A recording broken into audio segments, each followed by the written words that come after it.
I've never actually talked about the how recovery was done. I've provided updates to our board and the community on what was being done, but not the how. And I think the how, now as I'm coming out a little bit of tunnel vision of recovery, I think the how is really important because as Tim was telling me a couple months ago, what if during the next event you weren't here, you got hit by a bus, you whatever, nobody would really know how it was done. They might know pieces that were done, but sort of the framework and how you thought about it and how decisions were made, they wouldn't understand that. So this is really looking at not just the what, but the how. And I've been very thoughtful about thinking about my own process and framework, which I don't often do, to try to present everything in the way that gets to the how and not just the what. And so the purpose is really to do that knowledge transfer, which I see as a really critical piece to recovery, so that it's more than just me and certain recovery partners that hold that knowledge, that the whole community holds that knowledge. And we've never really had a full recovery talk on how it was done so that all of us know that. If Commissioner Miller or Commissioner Hall or someone else was in charge next time, they may not do it exactly the way I did it, and that's fine. But I think learning from each other and knowing what was done previously at least means that someone next time isn't starting from nothing. All right, so first we'll start with some aerial imaging just for everyone to remember sort of what happened. So bottom left is 2020 pre-Echo Mountain fire. The red line is most of the burn zone. It kind of cut off there on the left. And then we move up. So left upper corner is 2020 post-Echo Mountain fire. And then over to 2021, kind of after fire. And then 2023, which was taken last summer. So we lost 300 homes. This was in September of 2020, and about 2,500 acres that burned. So coming down to kind of a neighborhood level here, again, bottom left is 2020 pre-Echo Mountain fire. This is Pony Trail and Yodel, just one neighborhood in the burn zone. Upper left is 2020 right after the fire. You still see debris on the ground. I think this was even before people were allowed back in. And then over on your right is 2021 recovery. You can see houses starting to come back, debris cleaned up. And then bottom right is 2023 recovery.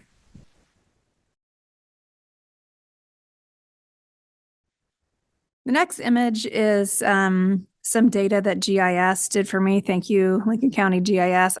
So this is using tax assessed data and doing that within our burn zone. And so as a way to try to think about kind of what properties have recovered.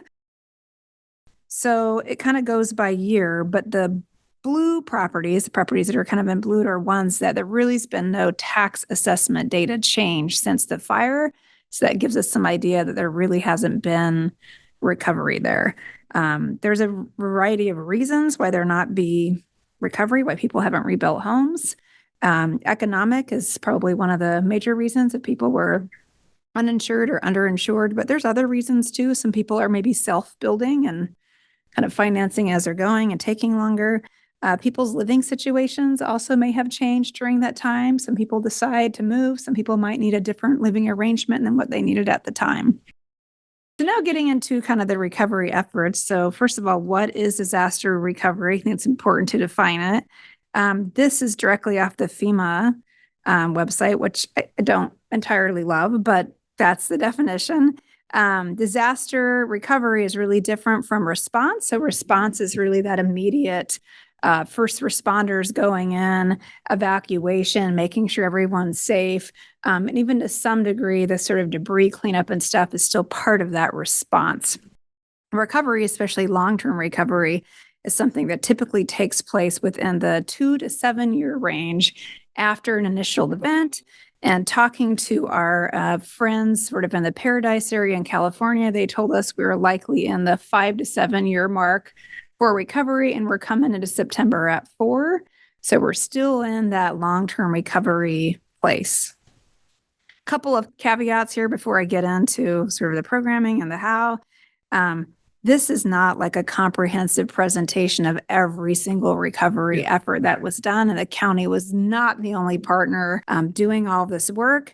Huge reliance on other partners, nonprofits, as well as the long-term recovery group. So started building a presentation, including everything they were doing. And I was like, this is going to take like a couple days to get through. So I really just shortened this to talk about what the county did. But please know that there was a ton of efforts by a lot of other organizations and individuals and volunteers that made a lot of the recovery possible. So getting into the not just what was done, but the how it was done, which is why I wanted to share this. So this is sort of getting into how I think and how I was sort of taught early on in my career, and that is the bucket approach. And the bucket approach is really thinking about what funding opportunities are available at any one time and what funding opportunities are going to be available at any one time. And your job is to have your bucket ready to put under that faucet. When the faucet turns on, you can capture that revenue. But then, and here's the important part, you're also thinking about when that faucet is going to turn off, and you have a different bucket ready to go under the faucet you anticipate turning on. And that's the analogy I was given when I first started my work with Oregon Sea Grant. That's the same approach, because it's just kind of my baseline approach for everything that I've used in recovery efforts. And so to me, recovery was all about what funding do we have available at any one time that I can use towards recovery. I also knew that the funding for recovery work wouldn't last forever. And there was some decisions I had made to not do certain things because I knew those things would slow me down in having my bucket under the faucet, if that makes sense. So really, really big sort of like planning efforts and, let's build this huge recovery plan. I did like a mini plan, but many communities took a year or more to do a recovery plan. I really felt like if we took the time to do that, by the time we had that bucket ready, the faucet would be shut off. So there was some strategic decisions in the bucket approach you make to not do because you think the funding's going to be gone. And in some regard, I was absolutely correct. Other communities that kind of took that more traditional approach, by the time they had that plan done and went around to shop for money, it wasn't there. There's some things that would have changed my mind, like if downtown Lincoln City would have burned up, you probably do need more of a recovery planning effort on how you're going to rebuild your downtown, if you need to keep roads going the same way and all that kind of stuff. But for this, I was more concerned on capturing the revenue. So this is kind of getting into the what with that mentality around buckets in your head. Now you can think about the what. So at the time, so this was September 2020, and then we had the wildfire. The biggest pot of funds currently floating around was CARES Act and ARPA funding. That was the biggest bucket that was currently around. So I started thinking about what can you use ARPA funds for that you could use for recovery, even though it wasn't recovery specific fund, if that makes sense. One of the things you can use ARPA money for very easily is infrastructure. You can't use it for roads, but you can use it for things like water, wells, septic, and also for water treatment systems and that kind of stuff. So that was one of the first kind of buckets I put under that faucet, is trying to suck as much ARPA money away from the state as possible that we could use towards recovery efforts. So the first program that we had stood up in Lincoln County by the county for recovery was our septic and well inspection replacement program. And we had that stood up in around 9 months. There's still other counties that are just now standing that up right now. Mostly on ARPA funds. We had a little bit of state funding to begin with as sort of a pilot, but mostly on ARPA. We have completed 253 septic projects in the Otis area, and we had 300 homes burned down. And we've also completed 10 well projects. Why not that many wells? There's not that many wells in Otis, and we knew that. We knew there was a few little ones scattered around that weren't on a water district or at Highland, so we wanted to do that. This was a county-led program. with a partnership with OSU Extension and their rural living specialists. So we had the money, we paid the contractors to do the work, and we used OSU Extension as kind of that technical expert in working with people and providing information on septics. Pictures on the left of what a system looked like after the fire, and what a new system going in looks like now. Several systems survived, several systems needed repair, and several systems did not survive. So we were seeing about a third and a third and a third, but we have tested and done some type of work on 253 projects. Also ARPA money, again, you can use it for infrastructure. So I also sucked about $12.8 million from the state, not for the county, but for Panther Creek Water District, for them to rebuild the entire system, which did sustain a lot of damage during the fire. This is a picture of them basically clearing an area of land for new tanks to go in. They're in the permitting process right now, and hopefully we'll be able to start their project and construction this summer. That will be a completely new built system. So not even from the ground up, from below the ground up with new piping. It will be a system that has some regional capacity to later on attach other homes or houses into it. And the really exciting part is, for the first time ever, there will be fire hydrants in the Otis area. Moving on to infrastructure, one of the things you could not use ARPA money for was roads. Roads were single-handedly the most challenging piece of recovery work done, incredibly frustrating. FEMA does not pay for damaged roads unless you have pictures of the roads during the actual fire to prove they were damaged during the fire and not during recovery efforts, which pictures of roads during an active fire was not a priority. So really struggled with finding money for roads. Super challenging. Took a couple years. It was David Gomberg ultimately that got creative and was able to suck $500,000 out of the state lawnmower fund, which is ODOT money. But it's money that when you buy gas, but you don't put it in your car, you put it in a gas can, that goes to the lawnmower fund. We just finished, with the help of Public Works, this project of regraveling several roads. And by the way, these weren't our roads even. These were public access roads and some road district roads. A couple of months ago, they look great. There is one more road that needs to be resurfaced. Hopefully they will get funding through a federal program that's coming. They were just approved and still have to work through the process. So note to anyone doing disaster recovery, roads is the most challenging part, I would say, harder than housing or anything else. And the roads really do, especially when you have public access roads like this and gravel, they really do take a beating during that recovery process when you have more heavy use and heavy equipment than you normally would in a rural area. Housing, there's been a lot happening with housing, but we're not to a point where you really see it quite yet, maybe.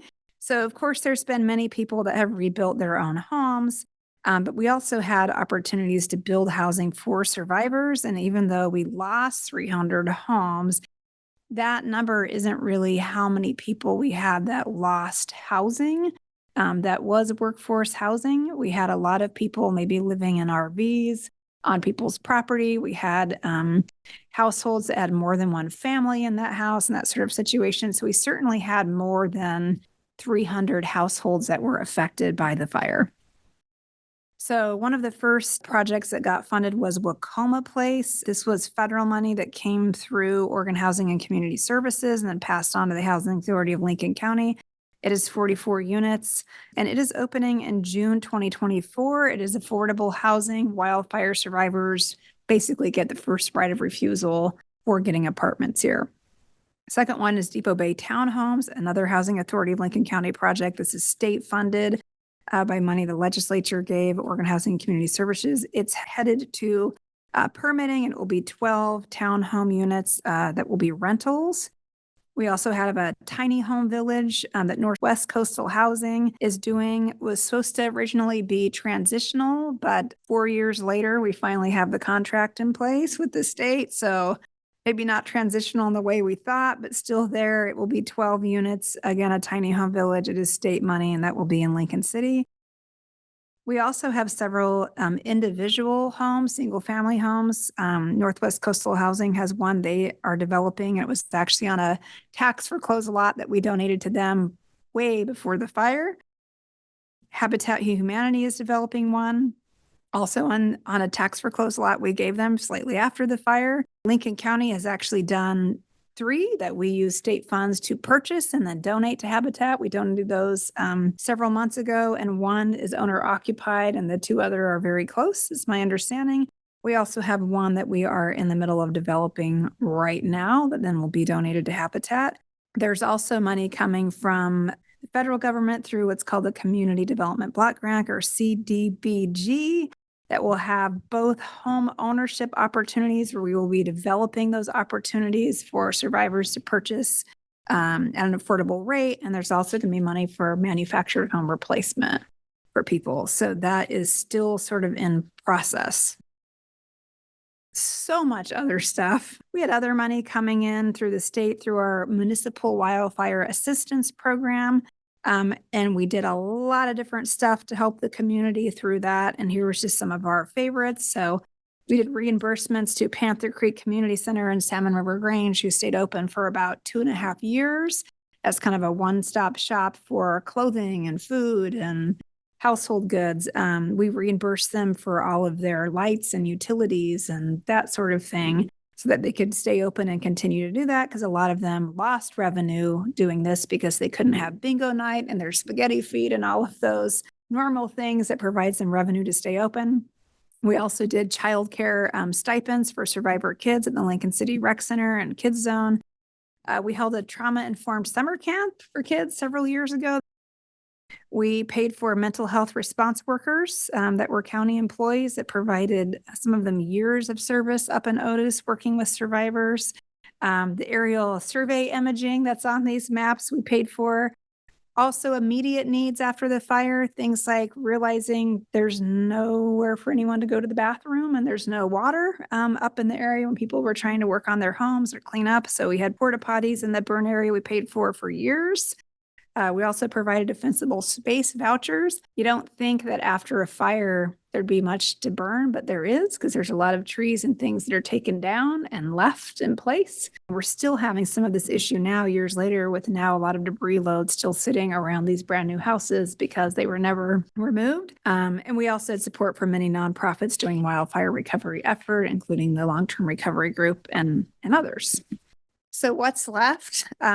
This is like my to-do list, basically. So we're in the process of hiring or contracting a disaster case manager here at the county. This community development block grant that's coming through is probably going to be the last round of funding. Again, back to the buckets. That faucet is turning off. So that's going to be the last round of funding. My real concern is the people we have left to recovery. There are many reasons and barriers to them for recovery. And if we don't probably invest in some really good case management to help kind of bring these people along into recovery, we're probably not going to get them there. So it's an extension of the work we've certainly done in the past and the trust there. But I think, most case management service was not done by the county. We have mental health workers. It was done by the state and Catholic charities. There was a ton of people that needed case management. It was very much, you are a number in the system to some degree. And also, okay, here's the resource you can apply for. Up to you to do that. But we have a lot of people that simply need help applying for those resources, right? Like just simply giving them a pile of paper isn't really helping them. So I see this as being different case management, really hands-on, and really identifying the people that we already know have a lot of barriers to recovery, and sort of giving them someone that isn't just going to give them the paperwork, but help them through that process and kind of carry them along. It's also probably going to require some pretty intense coordination with a lot of agencies, when they're just getting no's, to say, okay, everyone said no, come up with some type of plan here. So I think it's going to be probably more hands-on and more intense than sort of the case management that was done in the past to sort of get these people recovered that have a lot of barriers. We are working on getting some of our remaining wildfire money to Highland Water for them to look at what it would take for them to put fire hydrants in Otis, because Panther Creek will have a new system, and fire suppression, but people nearby on Highland Water won't. So we were giving them some money for them to look at what it would take for them to do that. We just last week funded through the Community Development Block Grant and the committee I sit on there to pave Highland Road, which is one road that we weren't able to do in the $500,000 we had of state money. So they're approved for that project, but that's the first project we've approved through CDBG money. So now we're kind of figuring out how to move that forward. We also still have a couple $1 million left in that Community Development Block Grant for infrastructure. And specific to either infrastructure that was damaged in the fire or in resiliency projects for that area. Like I mentioned, also working on the development of a tax foreclosed lot in Otis through state money, which eventually, once we get a house on that, we'll donate to a nonprofit. Really doing a lot of advocacy right now on this federal money to make sure we get an appropriate share of resources to help homeowners both replace manufactured homes, but also do development to provide home ownership opportunities. We also have a whole list of grants we need to finish up and close out.